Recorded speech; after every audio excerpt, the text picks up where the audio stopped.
They're just like you and I.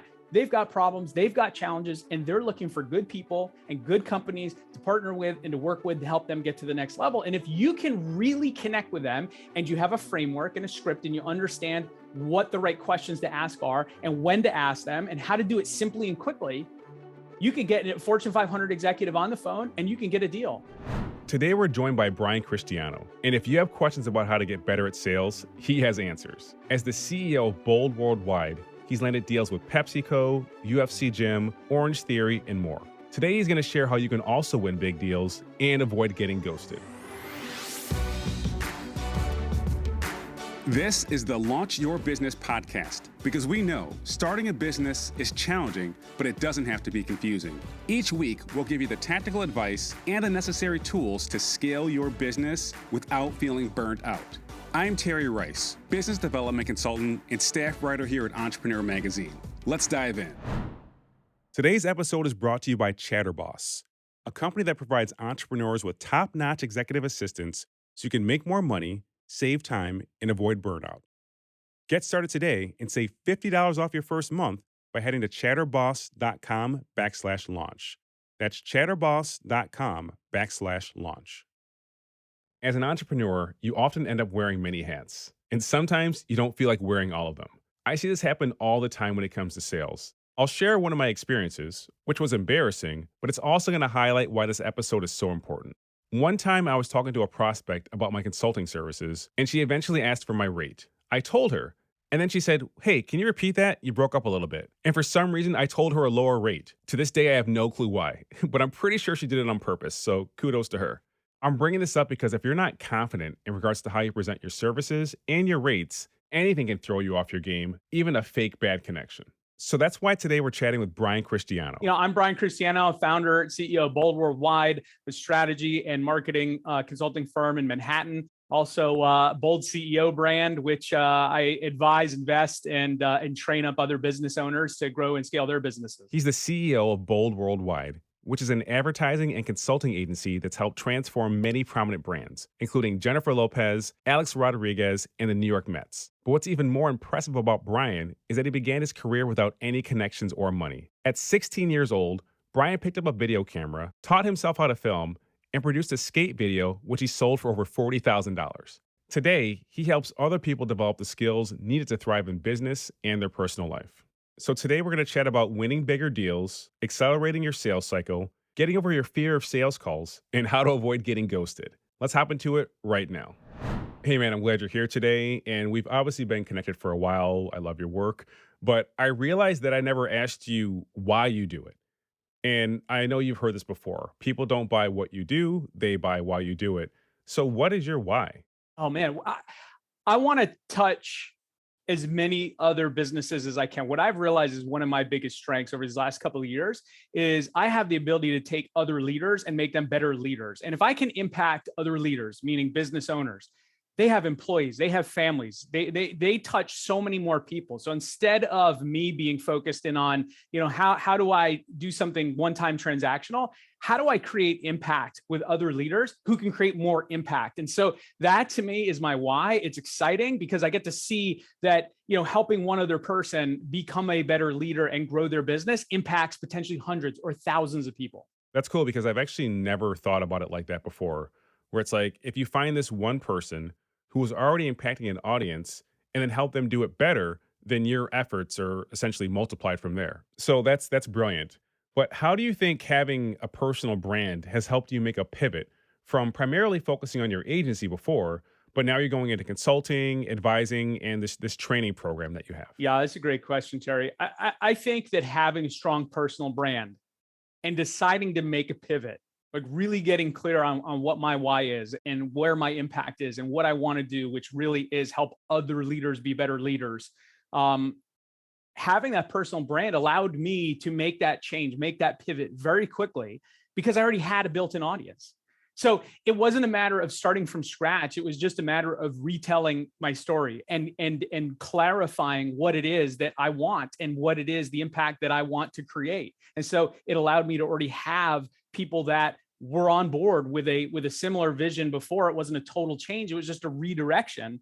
And so having that personal brand as a backing really allowed me to catapult it faster than I would have had I tried to start from scratch. I imagine a lot of people that approach you are essentially starting from scratch, or at least it feels like it. They just left their job and they're doing something new with entrepreneurship, and they see you as this guy that can help them get better at sales.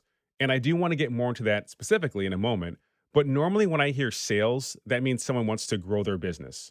So, when it comes to growing a business, what is one question people should be asking, but they just rarely do, if ever? Oh, the question no one asks when it comes to scaling any business, but especially in advertising or creative firms, is should I scale? I think everyone needs to really ask that, because you can have $100 million business where you never see your family. You have absolutely no creative freedom.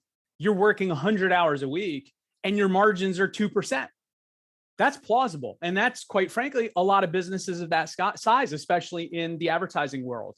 And no one ever steps back to say, hey, what do I actually want out of my business? What lifestyle do I want my business to provide for me?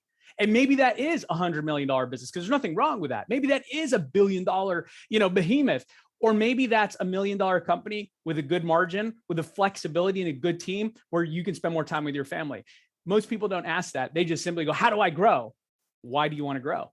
Okay, we're going to take a quick break. And when we come back, Brian's going to pass along some great tips on how to navigate sales calls and speed up the process of getting a yes. Let's take a quick moment here to talk about Chatterboss. Chatterboss is a company that helps entrepreneurs make more money, save time, and avoid burnout by providing top-notch executive assistance. And I got to tell you, I've been using this service for the past several months now, and I have no idea how I got by without them before. My assistant, Megan, handles everything from prepping my newsletter, designing social media posts, sending out invoices, and even finding local activities for my 4 kids. But here's one of the most important things. She's not just an order taker. She's also a thought partner who presents new ideas and even challenges some of my bad ones. But here's what makes Chatterboss as a company so unique. You have one assistant who can handle your entire remote team. This includes other specialists within the Chatterboss network, as well as independent experts that can be found elsewhere. But either way, you have one point of contact who knows you, your business, and can anticipate your needs while you're focusing on other high-impact activities. Get started today and save $50 off your first month by heading to chatterboss.com/launch. That's chatterboss.com/launch. We're back with Brian Cristiano. He's the founder of a multi-million-dollar marketing agency and trains other business leaders as well. We're focusing on sales, but it's impossible to ignore how much your personal brand contributes to your success. It increases the trust that people have in you, and they can more easily spread the word about you and your business. Brian also brought up a really great point that most of us probably don't think about. How large of a business would you like to build? What are you looking to get out of your business? Is it money and prestige, or are you more concerned with your overall lifestyle? Of course, there's room for trade-offs, but keep that in mind as you look towards the future. So let's get back to Brian. And I asked him about something that just frustrates me, and I'm sure a lot of you can relate to it as well. Whenever I'm pursuing a major partnership or even a speaking engagement, it just seems to take forever to get the deal signed. And then during the interim, I always try to find ways to check in without seeming like a pest. But Brian's the pro here. So I asked him, why does the sales process have to take so long, and how can we speed it up? Anyone with a really long sales cycle needs to consider 2 things. Number one, if you really do have a long sales cycle, you need to give value and create and build a long-term relationship, right? Which is, how do you really help them even if you're not actually trading commerce? Can you point them in the right direction? Can you give them a resource? Can you connect them with somebody? Can you find an employee for them, even if it's completely unrelated to what you do? I've always found that when you help someone out in one way, shape, or form, that relationship bond becomes strong, because most people in sales simply just go, hey, just following up. It's been 3 months. It's been 6 months. Did you get my proposal? Did you get my email from last week? And that's all anybody does. It's surface level. But people that go deeper and say, hey, how can I help you? I know you're not ready yet, but how can I actually help you? What do you need in your business, your life? Maybe I can help you. And maybe you can't, but if you can and you do, you're going to build a long-term relationship. And number 2, really question, does the sales cycle actually need to be that long? I think the problem for a lot of people with a long sales cycle is they're trying to sell an entirely large, complex package. Here's this big, complex solution. Like, for example, a marketing, marketing agency. We're going to be your full service marketing agency. Well, yeah, to close a deal that's a full service marketing agency can take a long time because there's a million variables. There's a lot of decision makers. A lot of change has to happen. There's a lot of risk, or at least perceived risk, on the prospective client's part. And so you need to ask yourself, is there something that I can sell? I call it a wedge. Is there something that I can sell that's a small step, a small engagement prior to the full engagement? Because if you can, not only are you actually adding value, but you're getting paid for that value before this long sales cycle even needs to take place. And oftentimes when you do that, the sales cycle shortens because you're already doing business together. Okay, so the first step is to see how you can help during the interim. And that could be something that has nothing to do with what you offer. It's just providing value and building a relationship. And the next step is selling a smaller solution, which can lead to a bigger one. But you mentioned the wedge strategy. Can you unpack that a bit?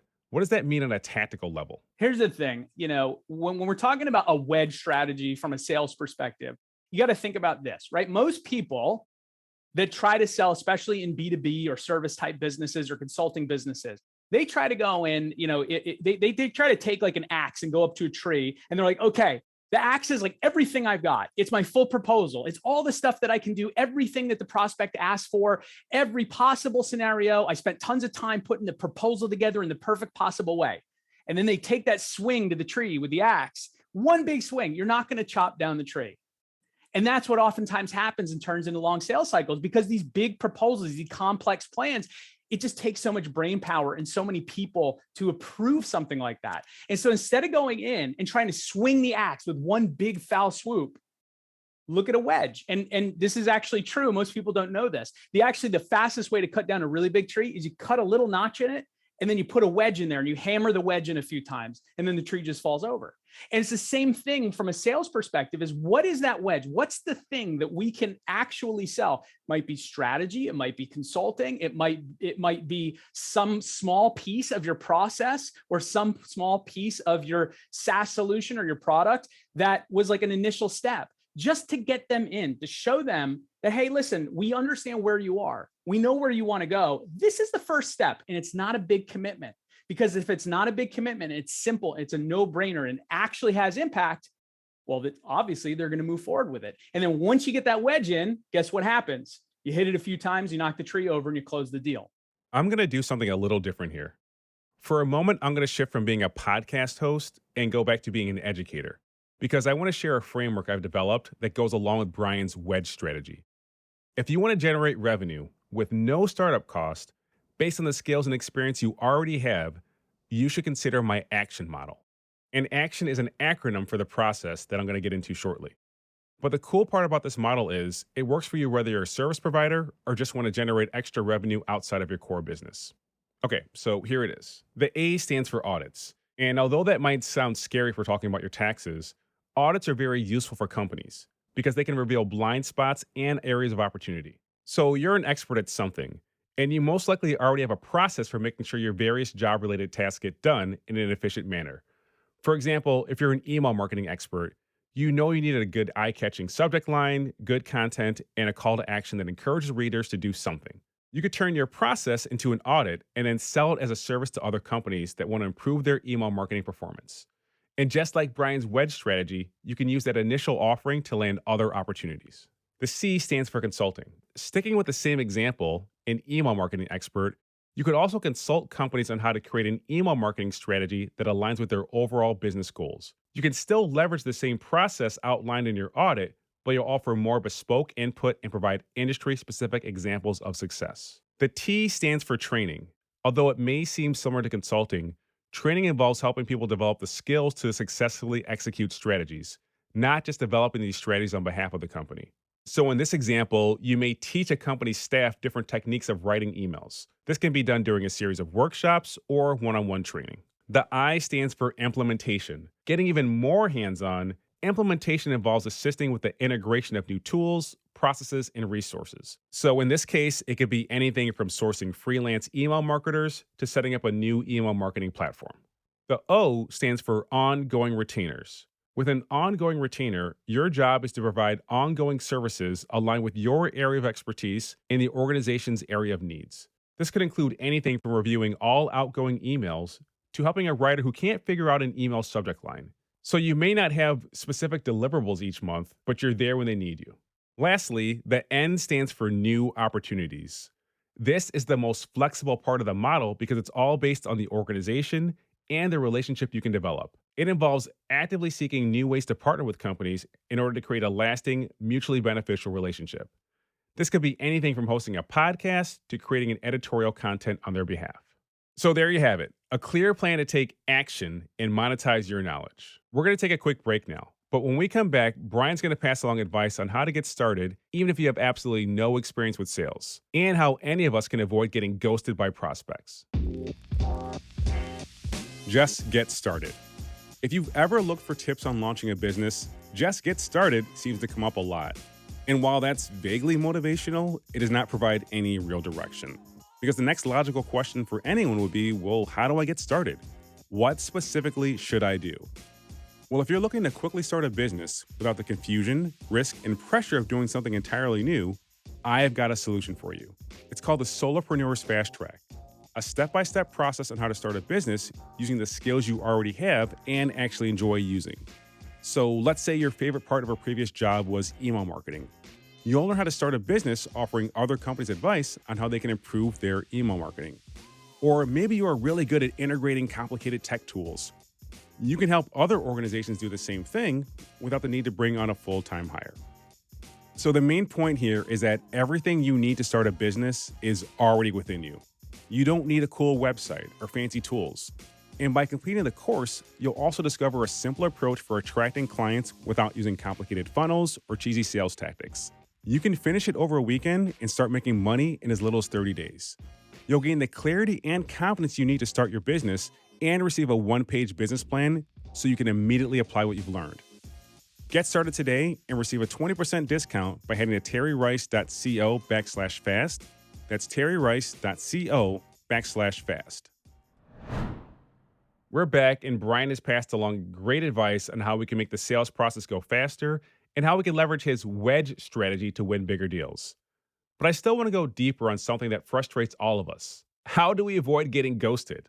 Let's hear what Brian has to say.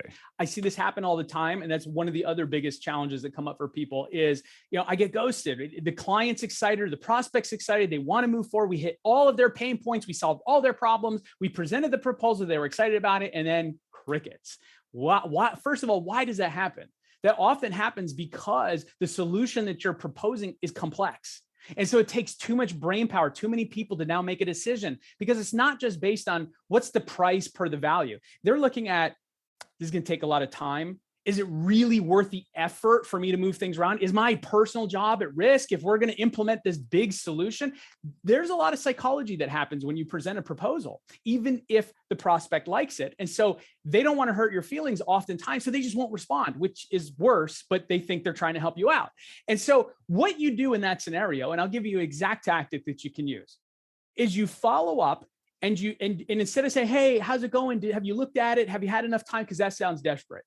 You need to take command and take control of the situation. And what you do is you figure out, okay, based on what we actually proposed and based on what the outcome is for the client, when would this actually have to kick off? Is it a month from now, a day from now, last week? Figure out that actual timeline, because timeline is important. And when you can put a pin in a timeline, then you can create urgency around it. And this is when you reach back out. You say, listen, I was looking at everything that we proposed, and I realized that what you want, the outcome that you want to correct, this problem that we're trying to solve for, we actually need to get this going in a couple of weeks. And so I put the team on hold for you because I know that this is important to you. Should I keep them on hold for the next couple of weeks, or should I move them on to another project? I'm telling you, I've had hundreds of people send this kind of a message out, and almost 100% hit rate, they will get a response. And you'll at least now understand where the prospect really stands. Are they blowing you off? Do they really want to move forward? Do they have some sort of problem with your proposal? They will respond, because nobody, if they're a decent person, is going to leave you hanging when you put the team on hold and you need to figure out what's going on in the next couple of weeks. Yeah, I love that part. And if they're not a decent person, you've just saved yourself a big headache by not working with them. But let's go deeper on a personal level. And you don't have to give me names, but can you give me an example of someone who was just horrible at sales and how you helped them get through it? Absolutely. I actually, an employee of mine, Alex, who's worked with me for years now, in multiple of my companies. And when he first came on board, He was here to do outbound sales, and he had no idea what he signed up for. And I sat him down and said, okay, here's the process. Here's what you're going to do. You're going to make 150 outbound calls every single day. And he was like, wait, what? And he has told me since that he went back to his wife that day and said, hey, honey, we're probably going to have to move out of New York. I don't know if I can keep up with this pace. And the kicker was I was having to reach out to Fortune 500 executives. And he was like, I don't even know how to talk to people like that.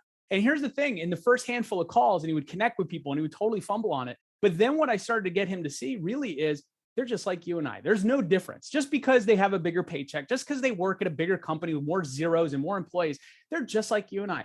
They've got problems, they've got challenges, and they're looking for good people and good companies to partner with and to work with to help them get to the next level. And if you can really connect with them and you have a framework and a script and you understand what the right questions to ask are and when to ask them and how to do it simply and quickly, you can get a Fortune 500 executive on the phone and you can get a deal. And when Alex, after a couple of weeks of training, he got in front of the CMO of Carnival Cruise Lines and he actually turned it into an opportunity. And he was like, I can't believe it. It worked, but it was because he followed the process and he changed his mindset to, instead of putting these people up on a pedestal, understand he's just there to connect them with our company and help them move forward and solve problems that they have, because they all have problems regardless of their size. And typically the bigger they are, the more problems they have. So lots of takeaways from this example.